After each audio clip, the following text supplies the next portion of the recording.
Assalamualaikum warahmatullahi wabarakatuh. Selamat datang di Teman Mimpi Abu Nawas, tempat berkumpulnya kisah-kisah lucu, unik, dan penuh hikmah dari sang legenda cerdik Abu Nawas. Pada suatu pagi, di tengah hiruk-pikuk pasar Baghdad yang ramai oleh teriakan pedagang dan suara ayam jago yang tersesat, Abu Nawas melenggang santai sambil menawar seikat bawang merah. "Wahai pedagang bawang," kata Abu Nawas, "bawangmu ini lebih banyak kulitnya daripada isinya. Apakah ini bawang atau kertas yang dibentuk bulat?" Tawa pun meledak dari para pembeli yang lain. Si pedagang hanya geleng-geleng kepalanya sambil tersenyum kecut. Tapi sebelum sempat Abu Nawas menawar lebih jauh, tiba-tiba langit menjadi gelap sesaat dan angin wangi semerbak menyeruak dari arah utara. Di tengah pasar muncullah sosok bercahaya dengan jubah emas berkilauan dan mahkota permata di kepala. "Aku adalah Dewa Rezeki," suaranya menggema seperti petir. Semua orang berlutut, tapi tidak Abu Nawas. Ia justru mendekat sambil berkata, "Kalau engkau benar Dewa Rezeki, bolehkah aku minta sepiring kebab dulu? Karena perutku sangat lapar pagi ini." Dewa Rezeki tersenyum lalu mengangkat tangannya. "Wahai Abu Nawas," ucap Dewa Rezeki, "jika kau mau, seluruh Baghdad bisa menjadi milikmu. Istana, dayang-dayang, taman yang tidak pernah layu, bahkan anggur yang mengalir dari mata air." Mata para penduduk melebar. Beberapa bahkan sudah berlutut di dekat kaki Abu Nawas, berharap rezeki ikut menetes. Namun Abu Nawas hanya menggaruk kepalanya yang tidak gatal, lalu berkata, "Wah, banyak juga ya. Tapi bolehkah aku bertanya sesuatu, wahai dewa?" "Silakan, wahai manusia bijak," jawab sang dewa. Abu Nawas duduk di atas karung beras sambil berkata, "Kalau semua orang bisa punya istana, apa gunanya jadi raja? Kalau semua punya emas, apakah tukang becak akan berhenti menarik becak atau justru mulai membeli becak emas? Bukankah rezeki sejati itu bukan apa yang kita genggam, tapi apa yang bisa kita syukuri?" Dewa Rezeki terdiam sejenak.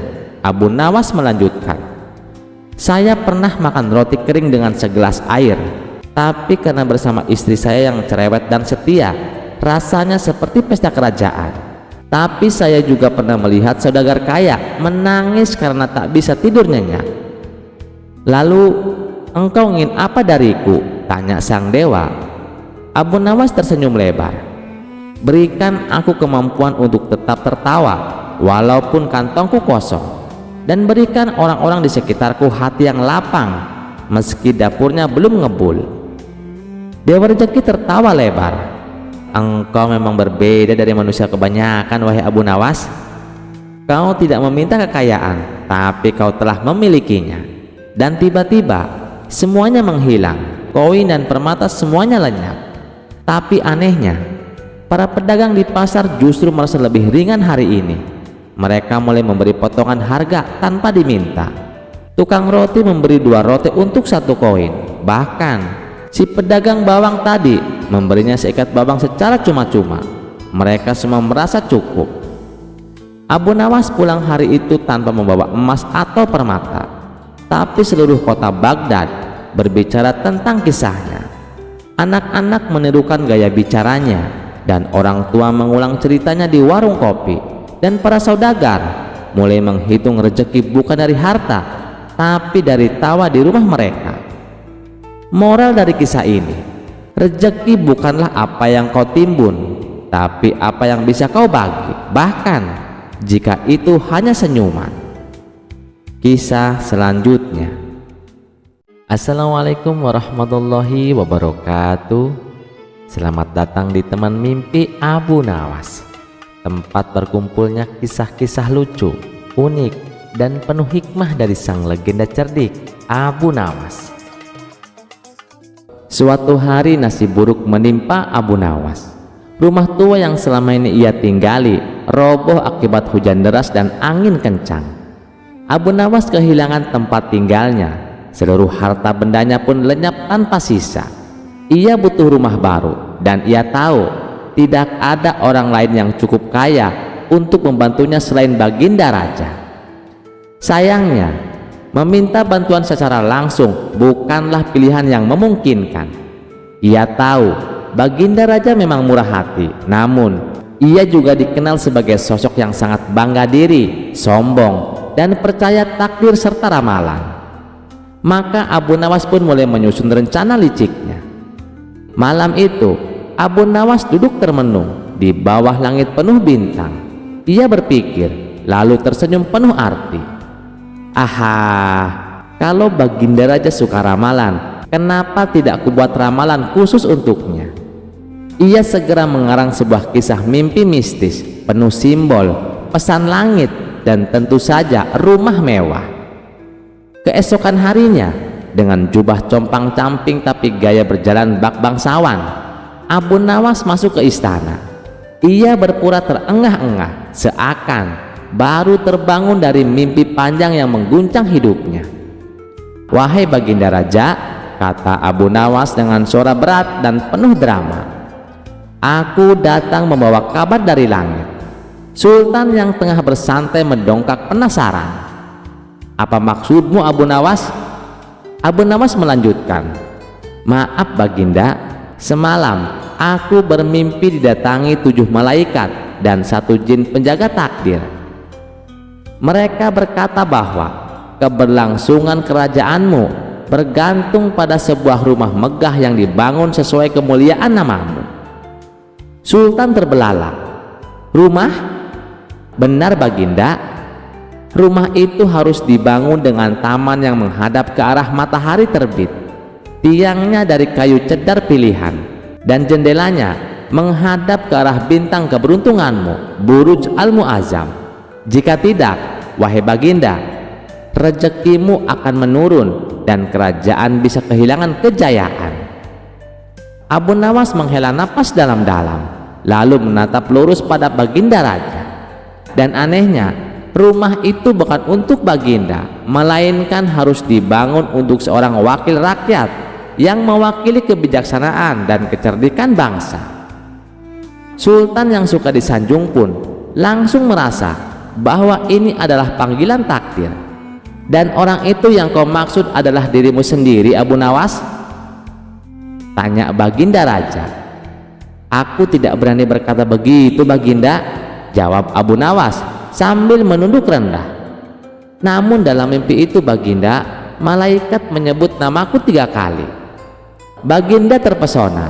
Dalam benaknya, mimpi itu bukan hanya ramalan, itu adalah perintah langit. Ia merasa bangga, bahkan surga mempercayainya untuk menjaga takdir kerajaan melalui pembangunan rumah mewah untuk Abu Nawas. "Baiklah," kata Baginda mantap, "panggil arsitek terbaik." "Baiklah," kata Baginda mantap, "panggil arsitek terbaik, bangun rumah sebagaimana yang digambarkan Abu Nawas." Abu Nawas pura-pura menolak, lalu dengan berat hati menerima takdir tersebut. Dalam hatinya ia menarik kegirangan. Beberapa bulan kemudian, rumah baru yang megah berdiri indah di pinggir sungai dengan taman rapih, pilar tinggi, dan jendela-jendela indah menghadap ke arah bintang keberuntungan. Abu Nawas tinggal di dalamnya dengan nyaman tanpa mengeluarkan 1 keping pun uang, dan Baginda Raja, ia masih tersenyum bangga mengira dirinya telah menyelamatkan nasib kerajaan. Masyarakat Baghdad pun hanya bisa menggeleng-geleng kepala sambil berkata, "Abu Nawas lagi-lagi menang." Dan yang ia tipu kali ini tidak lain adalah sang penguasa sendiri. Kisah ini kembali membuktikan bahwa kecerdikan dapat mengalahkan kekuasaan. Dengan 1 mimpi palsu dan sejuta kepandaian, Abu Nawas berhasil mendapatkan rumah mewah tanpa harus membayar. Sementara Baginda Raja yang terlalu percaya pada mimpi dan sanjungan menjadi korban dari permainan sang penipu ulung. Kisah selanjutnya. Di sebuah kerajaan yang makmur, Raja Harun terkenal karena kebijakannya dan kekayaannya yang melimpah. Semua orang di kerajaan itu hidup dalam kemakmuran. Namun, ada satu hal yang kurang. Sang raja merasa hatinya kosong. Ia belum menemukan seseorang yang bisa mencuri hatinya. Bahkan, dengan segala kemewahannya, tidak ada wanita yang bisa menarik perhatian raja secara mendalam. Namun, keinginan raja untuk menemukan cinta sejati segera diuji oleh kedatangan seorang wanita misterius. Pada suatu hari, seorang wanita yang sangat cantik datang ke istana. Ia mengenakan pakaian yang sangat elegan dan dihiasi dengan perhiasan berkilauan. Kecantikannya membuat semua orang di istana terpana. Para penjaga, pelayan, bahkan para bangsawan merasa terpesona oleh penampilannya yang memukau. Wanita itu yang dikenal sebagai Dewi Kecantikan mengumumkan bahwa ia datang untuk menantang semua pria kerajaan. "Aku datang untuk menguji siapa di antara kalian yang dapat menenangkan hatiku," katanya dengan suara lembut namun penuh tantangan. "Aku akan memberikan hadiah kepada pria yang berhasil membuatku jatuh cinta, tetapi aku tidak akan memilih berdasarkan harta atau kekayaan. Hanya cinta yang tulus dan ketulusan hati yang dapat membuatku tergoda." Para pria di istana segera terpesona oleh Dewi Kecantikan, dan banyak dari mereka yang berusaha memikatnya dengan hadiah-hadiah mewah dan kata-kata manis. Raja Harun sendiri, meskipun sudah terbiasa dikelilingi oleh wanita-wanita cantik, merasa tertantang. Ia ingin menunjukkan bahwa dirinya bukan hanya seorang raja yang kaya, tetapi juga seorang pria yang mampu menenangkan hati seorang wanita dengan kepribadiannya.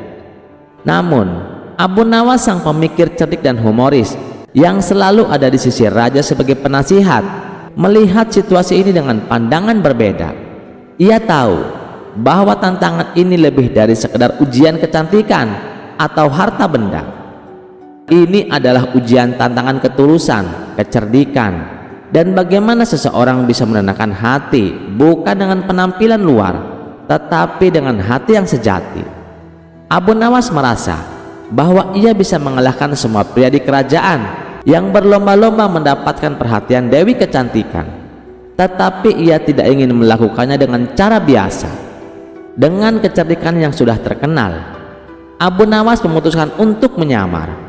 Ia mengenakan pakaian seorang pelayan rendah yang tidak mencolok dan menyusup ke dalam istana tanpa diketahui siapapun.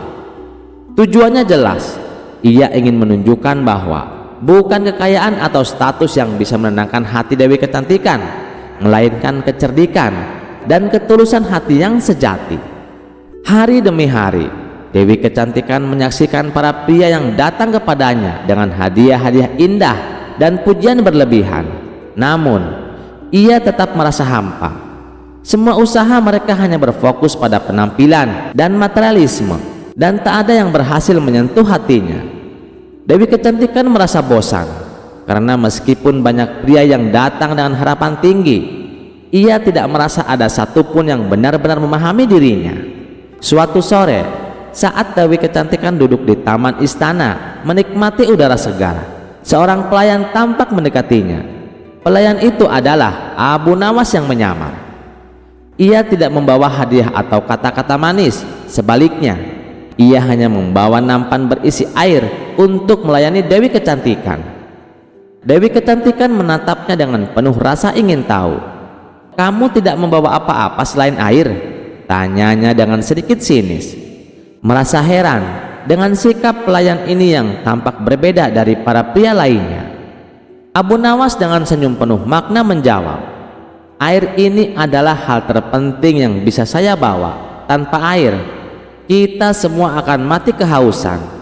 Hadiah-hadiah dan kekayaan mungkin bisa menarik perhatian sementara, tetapi ketulusan hati adalah yang terpenting dalam menciptakan hubungan yang sejati." Dewi Kecantikan terdiam, terkesan dengan kata-kata Abu Nawas. Ia merasa ada sesuatu yang berbeda dalam dirinya, sesuatu yang belum pernah ia rasakan sebelumnya. Meskipun pelayan itu hanya membawa air, ia merasa dihargai lebih dari sekedar penampilan atau kekayaan. "Kenapa kamu berkata begitu?" Dewi Kecantikan bertanya, merasa ada kehangatan dalam kata-kata Abu Nawas. Abu Nawas duduk di sebelahnya dan mulai berbicara lebih dalam. Kecantikan fisik bisa memikat mata, tetapi kecantikan hati adalah yang akan memikat jiwa. Banyak pria datang ke sini untuk memperlihatkan kekayaan mereka, dan mereka pikir itu akan membuatmu jatuh cinta. Tetapi saya percaya bahwa cinta sejati hanya akan ditemukan ketika seseorang melihat lebih dalam, bukan hanya apa yang ada di luar. Dewi Kecantikan mendengarkan dengan penuh perhatian. Ia merasa bahwa ada kebenaran dalam kata-kata pelayan ini. Ia bertanya lagi, jadi kamu percaya bahwa hanya ketulusan hati yang bisa membuat cinta tumbuh? Abu Nawas mengangguk. Benar Tuan Putri, cinta sejati datang dari saling memahami, menghargai, dan memberi tanpa mengharapkan balasan. Semua yang datang dengan ketulusan akan selalu bernilai daripada apapun yang bisa dibeli dengan uang atau kekuasaan. Dewi Kecantikan yang awalnya merasa bingung dengan tantangan yang dia buat, kini mulai merasakan sesuatu yang berbeda. Ia merasa bahwa pelayan ini yang tampaknya tak memiliki apa-apa selain ketulusan, justru berhasil menggerakkan hatinya. Mungkin inilah yang selama ini ia cari, seseorang yang tidak terpesona oleh penampilan luar atau kekayaan, tetapi yang melihat ke dalam hati dan menghargai apa yang sesungguhnya penting. Pada akhirnya Dewi Kecantikan memutuskan untuk mengakhiri tantangan itu. Aku memilihmu Abu Nawas, ujarnya dengan tulus. Kamu telah menenangkan hatiku, bukan dengan hadiah atau penampilan, tetapi dengan kata-katamu yang penuh kebijaksanaan dan ketulusan hati. Abu Nawas tersenyum bijak. Saya tidak datang untuk menenangkan hati dengan cara yang biasa Tuan Putri. Saya hanya ingin mengingatkan bahwa cinta sejati datang dari dalam diri kita, bukan dari apa yang kita tampilkan di luar. Dewi Kecantikan tersenyum, merasa lebih damai dan bahagia dari sebelumnya. Aku belajar banyak darimu Abu Nawas. Terkadang hal-hal yang paling sederhana adalah yang paling berharga. Dengan begitu, Abu Nawas tidak hanya memenangkan hati Dewi Kecantikan, tetapi juga mengajarkan kepada semua orang di istana bahwa kecantikan sejati datang dari dalam hati, bukan dari penampilan atau kekayaan. Kecerdikan dan ketulusan hati Abu Nawas berhasil mengubah pandangan Dewi Kecantikan, dan istana pun dipenuhi dengan kebahagiaan yang lebih mendalam. Kisah selanjutnya. Di sudut kota Baghdad tersembunyi sebuah rumah kosong yang sudah lama ditinggalkan. Rumah itu terkenal sebagai tempat angker, penuh dengan cerita tentang penampakan dan suara-suara aneh di malam hari. Tapi siapa yang cukup berani untuk mendekatinya? Tentu saja Abu Nawas. Suatu malam, karena sebuah taruhan konyol dengan teman-temannya, Abu Nawas nekat masuk ke rumah hantu itu. Ia tertawa kecil sambil berkata, "Apa itu hantu? Paling-paling hanya kucing kelaparan." Namun, begitu ia melangkahkan kaki ke dalam, suasana berubah. Rumah itu sunyi, terlalu sunyi. Udara terasa dingin, seperti disentuh tangan tak kasat mata. Abu Nawas melangkah pelan, membiarkan bunyi desiran angin dan dari lantai kayu tua mengisi telinganya. Tiba-tiba, kras! Sebuah vas pecah sendiri di sudut ruangan. Lampu gantung berayun-ayun tanpa sebab. Abu Nawas menelan ludah. Tawanya yang biasa membahana kini berubah menjadi gumam kecil. "Siapapun itu, kalau bercanda, ini kelewatan," katanya sambil berusaha tetap tenang. Tak lama kemudian, sosok bayangan melintas cepat di hadapan matanya. Dari balik tirai robek, muncul wajah pucat dengan mata menyala menyeramkan. Hantu itu melayang-layang sambil terkikik kecil. Ternyata hantu di rumah ini bukan sembarang hantu. Ia hantu nakal, suka menakut-nakuti manusia hanya untuk kesenangan. Lampu mulai berkedip-kedip, pintu terbanting sendiri, dan suara-suara aneh berbisik di telinganya. Abu Nawas yang biasanya penuh akal, untuk pertama kalinya merasakan bulu kuduknya berdiri. Namun Abu Nawas tidak akan menyerah begitu saja. Ia menarik napas panjang, mengumpulkan akal cerdiknya. Aha, pikirnya, kalau hantu ini suka bermain, kenapa aku tidak balas bermain? Dengan cepat, ia mulai bermain peran. Ia pura-pura menjadi hantu juga, melolong, berguling-guling di lantai, dan berbicara dengan suara menyeramkan. Saat hantu nakal mendekat, Abu Nawas malah berteriak lebih keras. Aku adalah hantu baru di sini. Pergi kau. Ini wilayahku sekarang. Hantu itu terkejut. Tidak pernah sebelumnya ada manusia yang berani menakut-nakuti balik. Mulailah permainan kucing dan tikus antara Abu Nawas dan hantu nakal. Kadang Abu Nawas bersembunyi di balik pintu, kadang melompat dari balik lemari, membuat hantu itu ketakutan sendiri. Hantu nakal mencoba membalas dengan trik-trik lamanya, menggerakkan benda-benda, meniup lilin, menciptakan bayangan aneh. Tapi Abu Nawas selalu punya akal. Ia menggunakan cermin untuk membuat pantulan seram, meniupkan benda ke udara agar terlihat seperti kabut, bahkan membuat suara-suara menyeramkan dari mulutnya sendiri. Kejar-kejaran itu berlangsung seru, kadang menegangkan, kadang membuat tertawa. Akhirnya, karena kelelahan dan kebingungan, hantu nakal pun menyerah. Dengan suara gemetar ia berkata, "Baiklah manusia aneh, kamu menang, pergilah dan jangan kembali lagi." Abu Nawas pun keluar dari rumah itu sambil tertawa lebar, meninggalkan hantu yang masih berbidik ketakutan di dalam. Malam itu, cerita tentang keberanian dan kejerikan Abu Nawas menyebar ke seluruh Baghdad. Tidak hanya manusia, bahkan hantu pun akhirnya menyerah di hadapan akal cerdas Abu Nawas. Karena di dunia ini rupanya bukan hanya manusia yang bisa dikerjain, hantu pun juga bisa. Kisah selanjutnya. Hari nasib buruk menimpa Abu Nawas. Rumah tua yang selama ini ia tinggali roboh akibat hujan deras dan angin kencang. Abu Nawas kehilangan tempat tinggalnya. Seluruh harta bendanya pun lenyap tanpa sisa. Ia butuh rumah baru dan ia tahu tidak ada orang lain yang cukup kaya untuk membantunya selain Baginda Raja. Sayangnya, meminta bantuan secara langsung bukanlah pilihan yang memungkinkan. Ia tahu Baginda Raja memang murah hati, namun ia juga dikenal sebagai sosok yang sangat bangga diri, sombong, dan percaya takdir serta ramalan. Maka Abu Nawas pun mulai menyusun rencana liciknya. Malam itu Abu Nawas duduk termenung di bawah langit penuh bintang. Ia berpikir, lalu tersenyum penuh arti.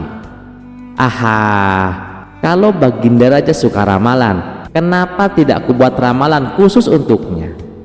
Ia segera mengarang sebuah kisah mimpi mistis penuh simbol, pesan langit, dan tentu saja rumah mewah. Keesokan harinya, dengan jubah compang-camping tapi gaya berjalan bak bangsawan, Abu Nawas masuk ke istana. Ia berpura terengah-engah, seakan baru terbangun dari mimpi panjang yang mengguncang hidupnya. "Wahai Baginda Raja," kata Abu Nawas dengan suara berat dan penuh drama, "aku datang membawa kabar dari langit." Sultan yang tengah bersantai mendongak penasaran. "Apa maksudmu Abu Nawas?" Abu Nawas melanjutkan, "Maaf Baginda, semalam aku bermimpi didatangi 7 malaikat dan 1 jin penjaga takdir.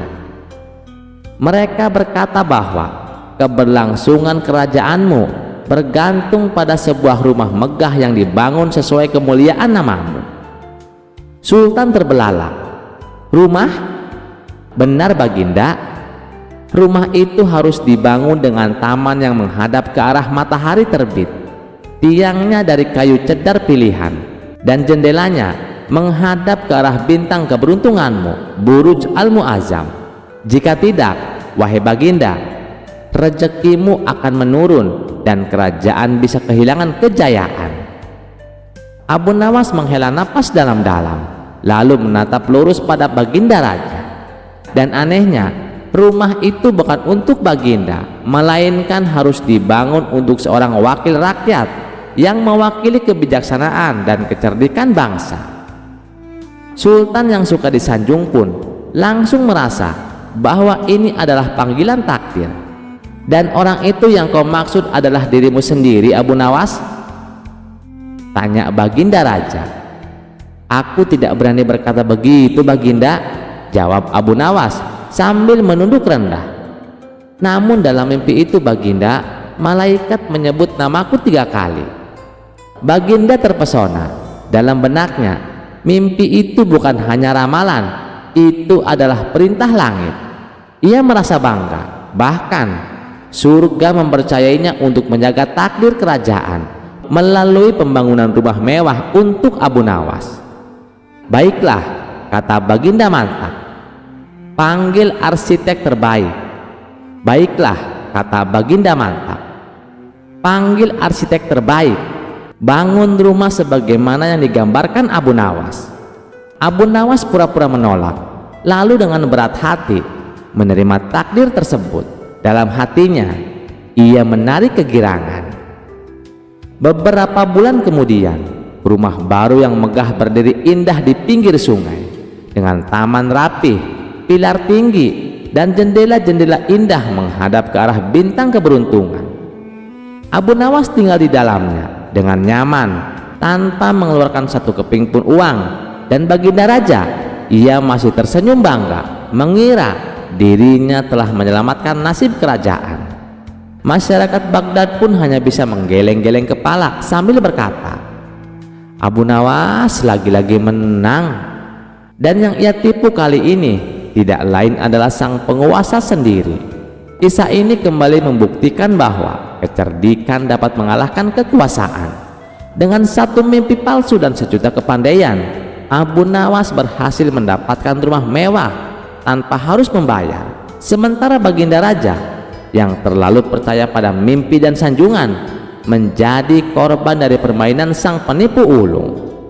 Kisah selanjutnya.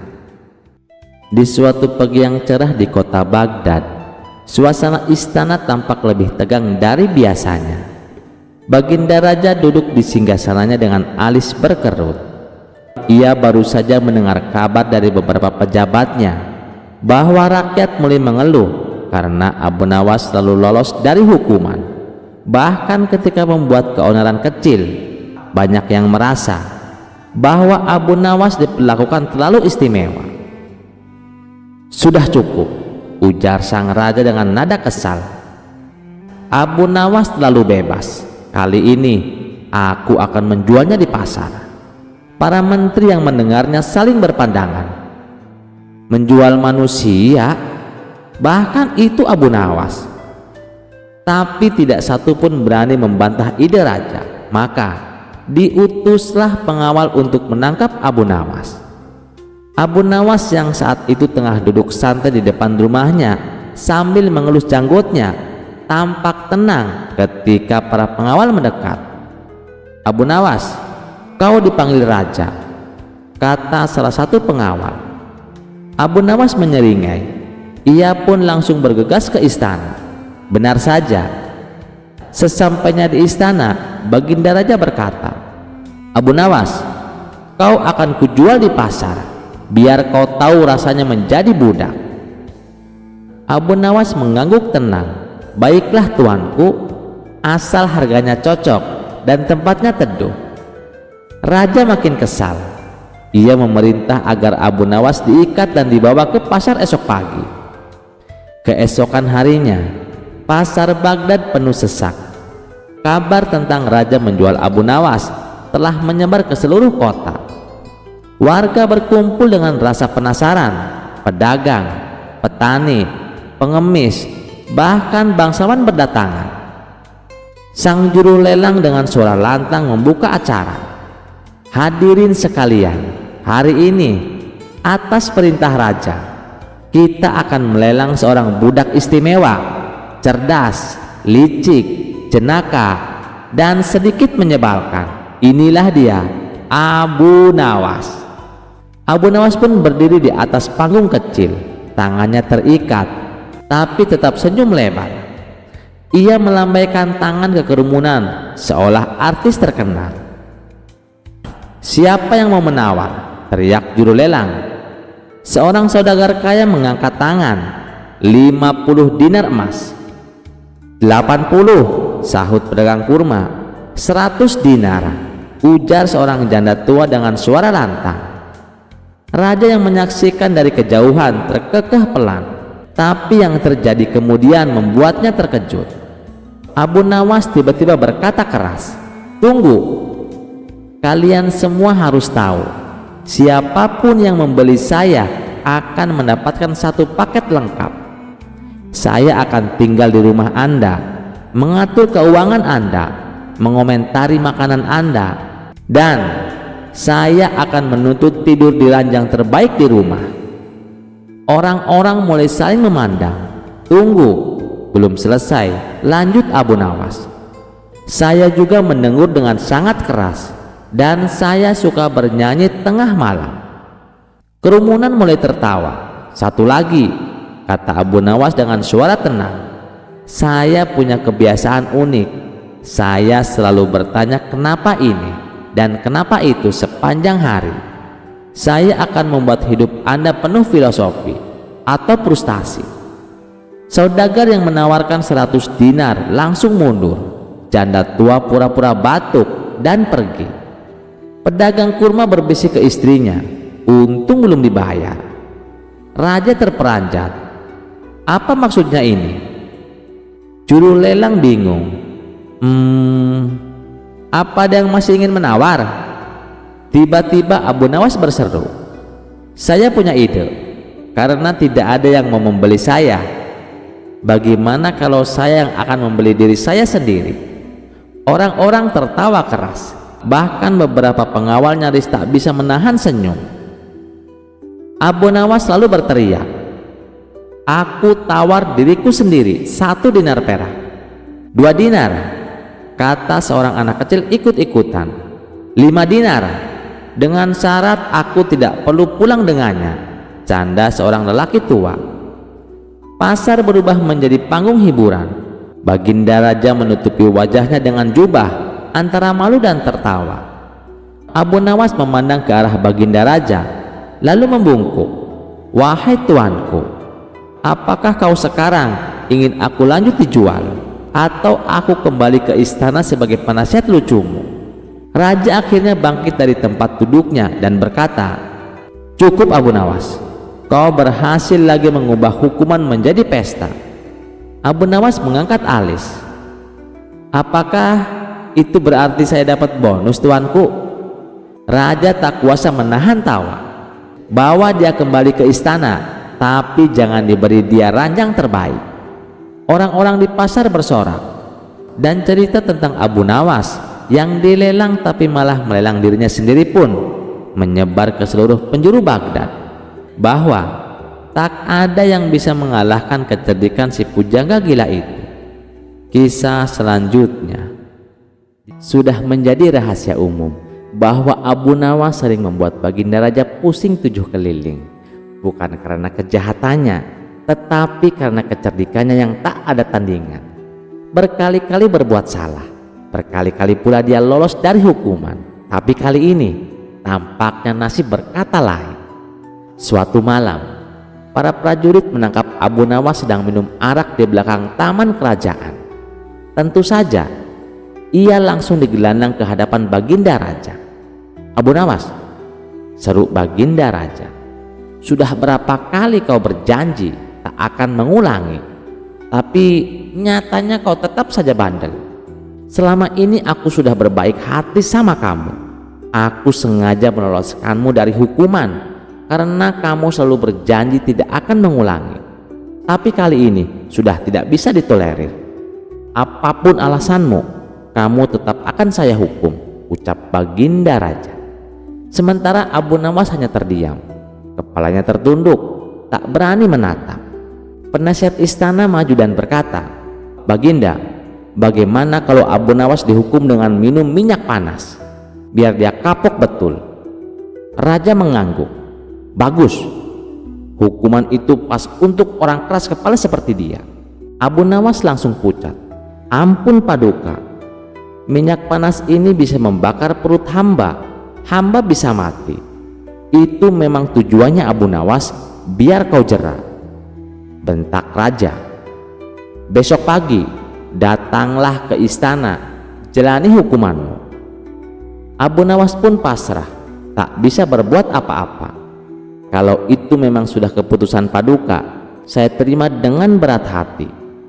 Tapi sebelum saya menjalani hukuman, izinkan saya menemui istri dan anak-anak saya untuk berpamitan, ujar Abu Nawas. Sejenak Baginda Raja terdiam. Ia heran dengan kata-kata Abu Nawas berpamitan. Maksudnya bagaimana Abu Nawas? Tanya Baginda Raja heran. Begini Paduka, apabila minyak mendidih masuk dalam perut, bukan hanya lidah dan bibir saja yang akan melepuh, tapi semua organ tubuh di dalamnya juga ikut melepuh. Tidak menutup kemungkinan saya akan mati saat itu juga, jelas Abu Nawas. Sontak Baginda Raja terkejut. Ia tak menyadari akan hal itu. Kasihan juga Abu Nawas, tapi masa saya harus menarik kembali ucapan saya itu? Tidak mungkin. Nanti martabat saya sebagai raja akan jatuh, pikir Baginda Raja. Baiklah Abu Nawas, saya penuhi permintaanmu. Sekarang juga kamu pulang, tapi besok kamu harus sudah di sini, titah Baginda Raja. Abu Nawas pun pulang ke rumah dengan wajah murung. Di hadapan istri dan anak-anaknya, ia menceritakan semuanya. Tangisan pecah, istrinya sampai bersimpuh sambil berkata, mengapa Baginda Raja setega itu? Minyak panas itu sama saja hukuman mati. Namun Abu Nawas hanya berkata lirih, sudahlah, jika ini memang sudah takdir, tolong ikhlaskan kepergianku. Tapi siapa sangka, malam itu saat semua tertidur dalam kesedihan, Abu Nawas tidak tidur. Ia menatap langit sambil memikirkan rencana. Tiba-tiba ia berkata, wahai istriku, apakah masih ada makanan? Aku lapar sekali. Iya, ada gorengan tadi, tapi minyaknya sudah aku simpan. Soalnya masih panas. Baru setengah jam lalu aku matikan apinya. Abu Nawas langsung menoleh. Masih panas, tapi nanti juga dingin. Senyum licik pun muncul di wajahnya. Aku tahu apa yang harus aku lakukan. Tapi Abu Nawas sengaja tidak memberitahu istrinya, sebab ia tidak ingin rencananya menjadi berantakan. Setelah menjelang pagi hari, Abu Nawas mengumpulkan para tetangganya. Ia memberitahu mereka bahwa dirinya hari itu akan dihukum mati, dan ia meminta agar para tetangganya ini ikut bersamanya ke istana.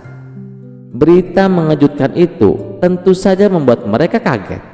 Mereka tak menyangka Baginda Raja setega itu kepada Abu Nawas. Kamu kan dekat dengan Baginda Raja, kenapa kamu tidak meminta ampun darinya? Tanya mereka. Biarlah, nasi sudah menjadi bubur. Lagian Baginda Raja juga tidak akan mencabut ucapannya, terang Abu Nawas. Maka berangkatlah Abu Nawas ke istana dengan didampingi keluarga dan para tetangga. Melihat kedatangan Abu Nawas bersama orang banyak, Baginda Raja pun bertanya, hai Abu Nawas, kenapa kau membawa orang banyak sekali? Apakah hendak melawanku? Maaf Paduka, mereka hanya ingin mengantar kepergianku. Barangkali ini adalah hari terakhirku. Raja hanya mengangguk. Baiklah, siapkan minyak panasnya. Prajurit pun membawa bejana besar berisi minyak yang baru saja mendidih. Asapnya mengepul, aromanya menusuk hidung. Minumlah Abu Nawas, perintah raja. Abu Nawas menangkupkan tangan. Ampun Paduka, sebelum saya menjemput ajal, izinkan saya berpamitan satu persatu pada keluarga dan para tetangga saya. Raja melirik jam pasir. Ya sudah, cepat. Abu Nawas lalu mulai drama. Ia memeluk istrinya dengan tangisan palsu, mencium anak-anaknya satu persatu, lalu pamit ke tetangga kiri kanan, depan belakang. Bahkan ia sempat memberikan wejangan singkat kepada keponakan tetangganya. Orang-orang yang hadir pun ikut bersedih. Tak terasa air mata Baginda Raja juga ikut menetes. Sebenarnya Baginda Raja tidak tega, tapi ia tak mungkin membatalkan hukuman. Sang istri begitu erat memeluk Abu Nawas, seakan-akan tidak ingin berpisah. Lalu Abu Nawas menghampiri satu persatu tetangganya. Ia menyampaikan permintaan maaf dan berpamitan karena banyak tetangga yang ikut hadir. Tentu saja memakan waktu yang cukup lama, hingga minyak yang tadinya panas mengepul kini sudah tak lagi berasap.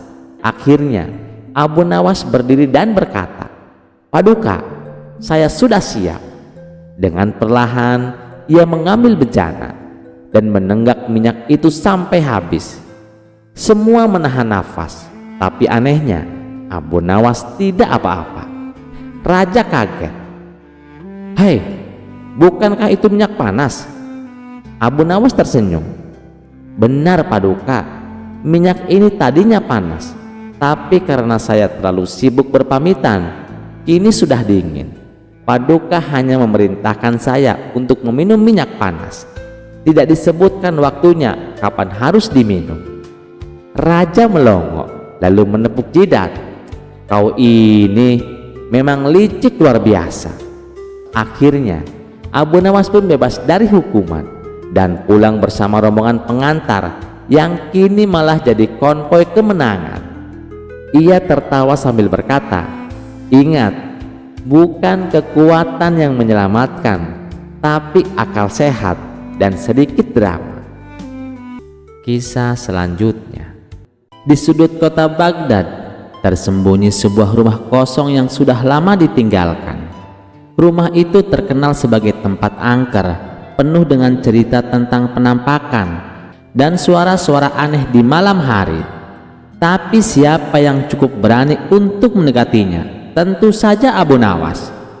Suatu malam, karena sebuah taruhan konyol dengan teman-temannya, Abu Nawas nekat masuk ke rumah hantu itu.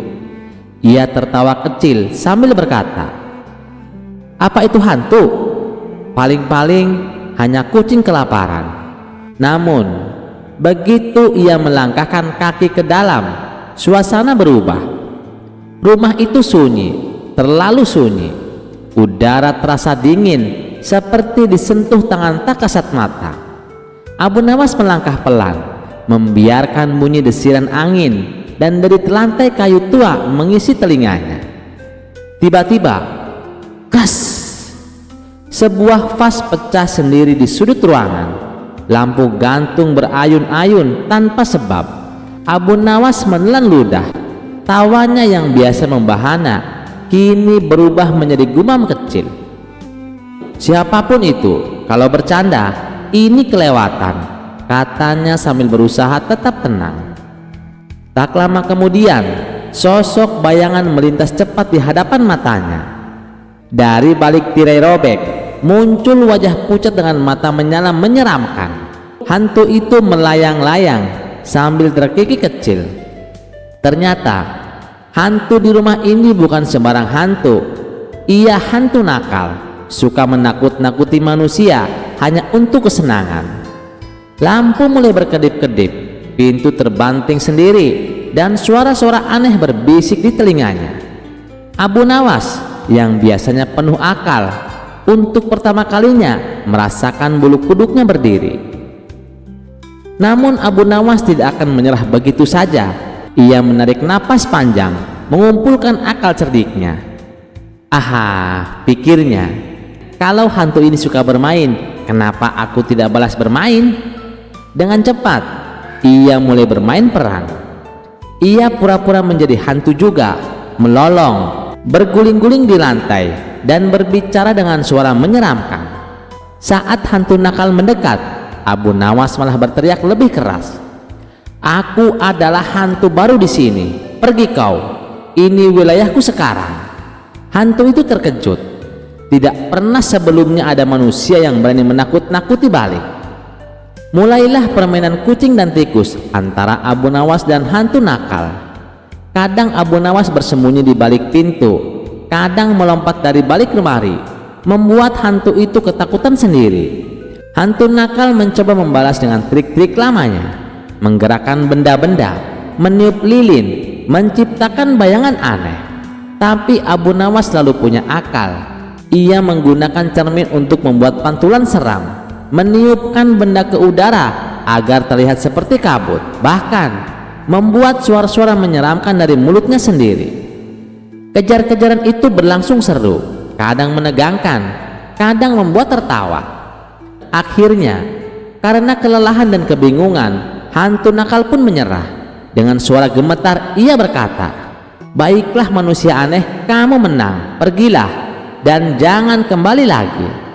Abu Nawas pun keluar dari rumah itu sambil tertawa lebar, meninggalkan hantu yang masih berbidik ketakutan di dalam. Malam itu, cerita tentang keberanian dan kejerikan Abu Nawas menyebar ke seluruh Baghdad.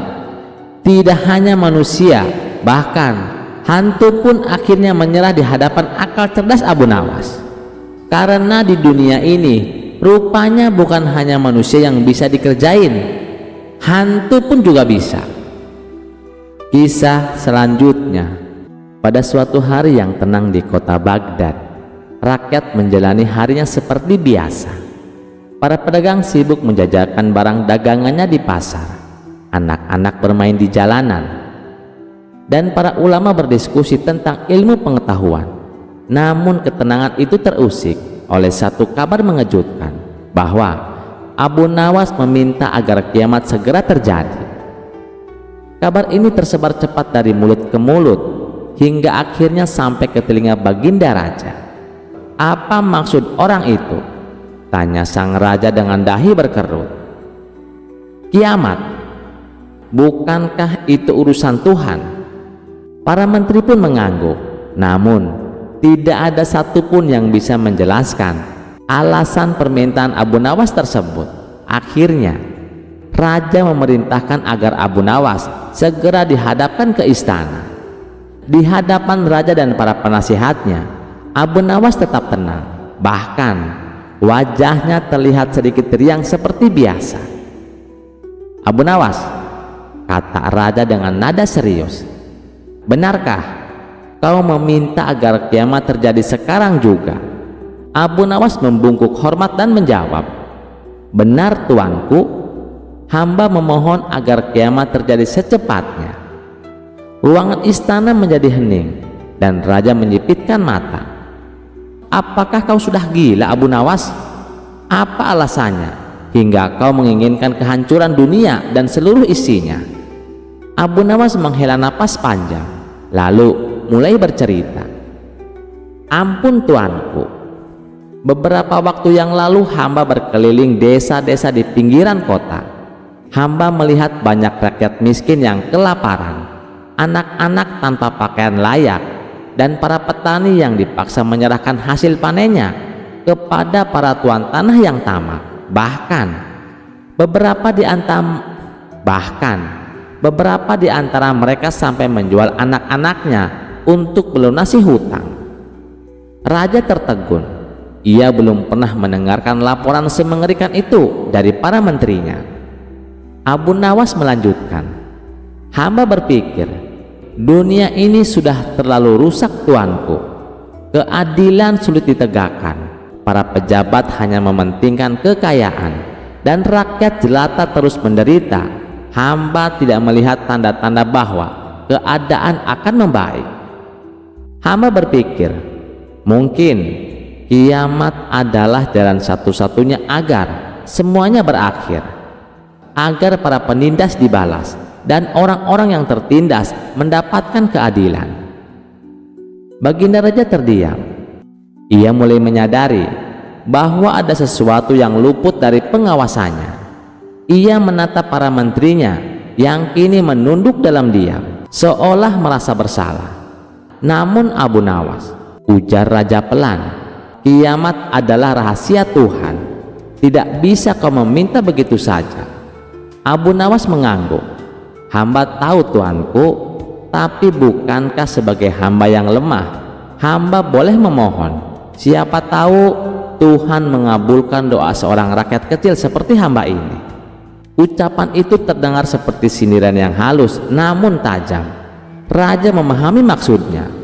Abu Nawas tidak sungguh-sungguh menginginkan kiamat. Ia hanya ingin menyampaikan pesan bahwa dunia sudah terlalu tidak adil dan para penguasa telah lalai. Setelah merenung sejenak, Baginda Raja berdiri dari singgasananya. "Abu Nawas," katanya tegas, "aku berterima kasih karena engkau telah membuka mataku. Aku tidak akan membiarkan rakyatku hidup dalam penderitaan seperti itu." Raja pun memerintahkan para menteri diturunkan ke desa-desa untuk melihat langsung kondisi rakyat. Tuan-tuan tanah yang menindas ditangkap dan diadili. Gudang makanan kerajaan dibuka untuk diberikan kepada rakyat miskin. Dan yang paling penting, dibentuk tim khusus untuk mengawasi keadilan sosial di seluruh negeri.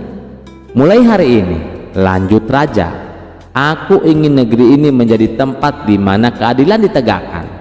Jangan sampai rakyat memohon kiamat karena kita para penguasanya lalai menjalankan amanah." Abu Nawas tersenyum dan membungkuk hormat. "Hamba tidak pernah benar-benar ingin kiamat terjadi, tuanku. Hamba hanya ingin melihat keadilan turun ke bumi seperti turunnya hujan yang menyuburkan tanah tandus." Raja mengangguk lalu berkata, "Kau memang gila, Abu Nawas, tapi gila yang sangat waras." Seluruh ruangan tertawa lega, ketegangan sirna, dan hari itu kerajaan memulai perubahan besar demi kesejahteraan rakyatnya. Kisah selanjutnya dikisahkan suatu hari Abu Nawas dipanggil ke istana. Saat memasuki istana, Abu Nawas dihebohkan para pejabat kerajaan sudah berkumpul dengan wajah tegang di ruang utama istana. "Ada apa ini? Apa yang terjadi?" tanya Abu Nawas. Salah satu penasehat mendekat dan berbisik, "Abu Nawas, ini darurat. Baginda Raja sekarat." Mendengar itu, senyum Abu Nawas perlahan memudar. Ia melangkah ke ruang peraduan raja dan terkejut melihat sang baginda terbaring lemah. Tubuhnya dingin seperti salju, wajahnya pucat, dan suaranya nyaris tak terdengar. Hanya matanya yang terbuka menatap kosong ke langit-langit. Tabib, penyihir istana, dan para ulama sudah mencoba segalanya, tapi hasilnya nihil. Timpal penasehat yang lain. "Apa penyebabnya?" tanya Abu Nawas serius. Salah satu tabib menjawab pelan, "Sebuah kutukan kuno dilemparkan oleh seorang dukun sakti yang tersinggung oleh raja dalam debat terbuka. Ia menyimpan dendam dan mengutuk baginda secara halus tapi mematikan. Tak ada obat untuk ini," sambungnya. Abu Nawas hanya tersenyum tipis lalu berbisik, "Kalau sihir yang menanam, maka akal yang akan mencabutnya." Dalam hati ia menggumam, "Pasti dukun tua jelek itu lagi. Tak kapok-kapok juga main-main kutuk-kutukan." Pada malam harinya Abu Nawas bergerak cepat. Ia mengenakan jubah hitam lusuh, menyamar sebagai utusan istana. Dengan tongkat kayu tua dan langkah mengendap-endap, ia menuju hutan angker tempat sang dukun tinggal, di sebuah gubuk reot yang diselimuti kabut, yang dimana burung hantu pun ogah singgah. Setibanya di sana, ia mengetuk pintu dengan pelan. Tok, tok, tok.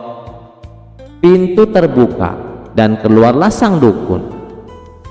Rambut acak-acakan, mata menyala merah, dan mulutnya komat kamit membaca mantra.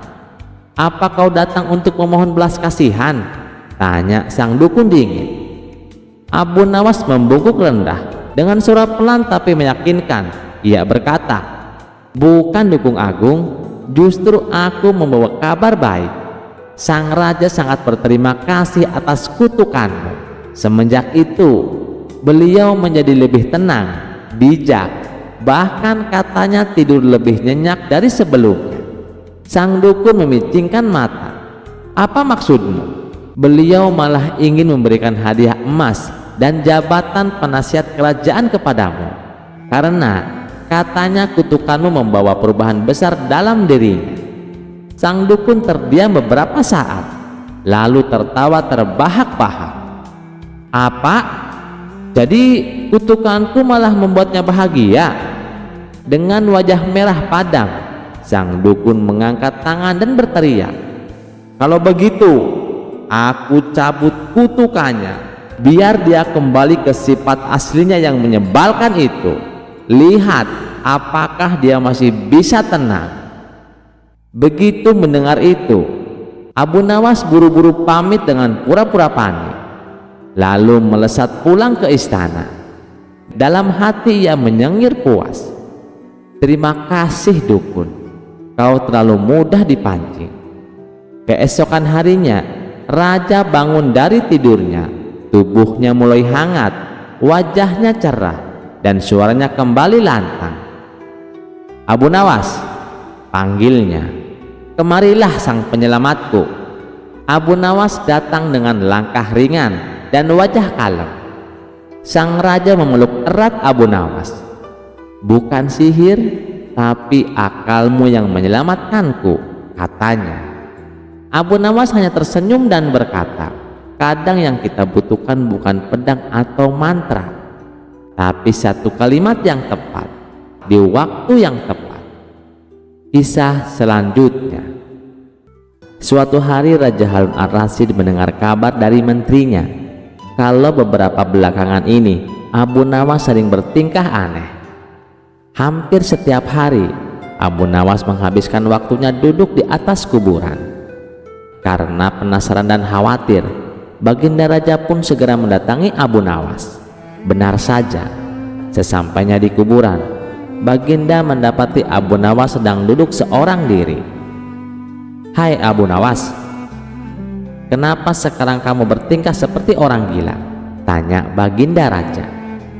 Abu Nawas balik bertanya, aku atau Baginda yang gila? Baginda Raja menjawab, tentu saja kamu yang gila.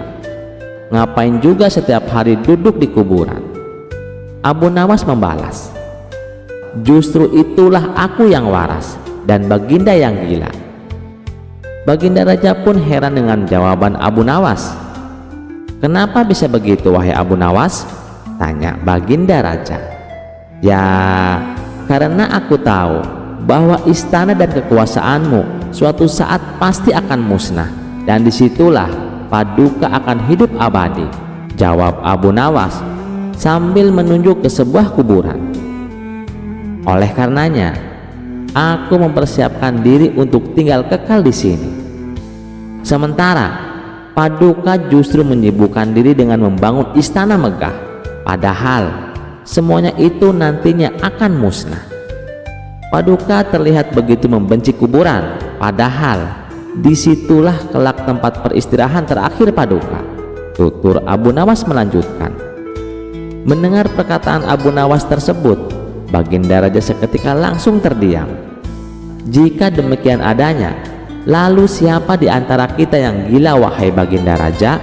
Tanya Abu Nawas menegaskan. Baginda Raja tak mampu bicara sedikit pun. Ia hanya bisa menangis terisak-isak. Demi Allah, benar sekali apa yang kau katakan. Nasihatilah aku wahai Abu Nawas, pinta Baginda Raja. Dengan pandangan sorot mata yang tajam, Abu Nawas berkata, cukuplah kau pegang dan amalkan kitabullah. Perlahan Baginda Raja mulai mereda tangisnya. Terima kasih atas nasihatnya wahai Abu Nawas. Apakah kau menginginkan sesuatu dariku? Tanya Baginda Raja. Iya, jawab Abu Nawas. Ada 3 permintaanku kepadamu wahai Paduka. Jika kau sanggup melakukannya, aku akan sangat berterima kasih sekali kepadamu, ujar Abu Nawas. Baiklah, katakan apa permintaanmu, balas Baginda Raja. Pertama, bisakah Paduka yang mulia menambah atau memperpanjang usiaku? Tanya Abu Nawas. Kamu aneh Abu Nawas, "Tentu saja, aku tidak mungkin mampu," jawab Baginda Raja. "Permintaanku yang kedua, mampukah Paduka Raja menjagaku dari malaikat maut?" tanya Abu Nawas kembali. "Apalagi ini, aku jelas sangat tidak mampu," jawab Baginda Raja. "Baik, sekarang permintaanku yang ketiga, mampukah Paduka memasukkanku ke dalam surga dan menjauhkan diriku dari api neraka?" "Stres ya kamu Abu Nawas, pertanyaan macam apa ini? Dan tak mungkin mampu aku melakukannya kecuali aku malaikat," jawab Baginda Raja. Kemudian Abu Nawas berkata, "Kalau begitu, aku tidak membutuhkan bantuanmu. Silahkan Paduka Raja pergi dari sini." Baginda Raja pun lantas meninggalkan Abu Nawas seorang diri di sebuah pemakaman yang penuh dengan ketenangan. Terima kasih sudah mendengarkan cerita ini. Sampai jumpa di cerita selanjutnya. Jangan lupa like, share, dan subscribe channel Teman Mimpi. Wassalamualaikum warahmatullahi wabarakatuh.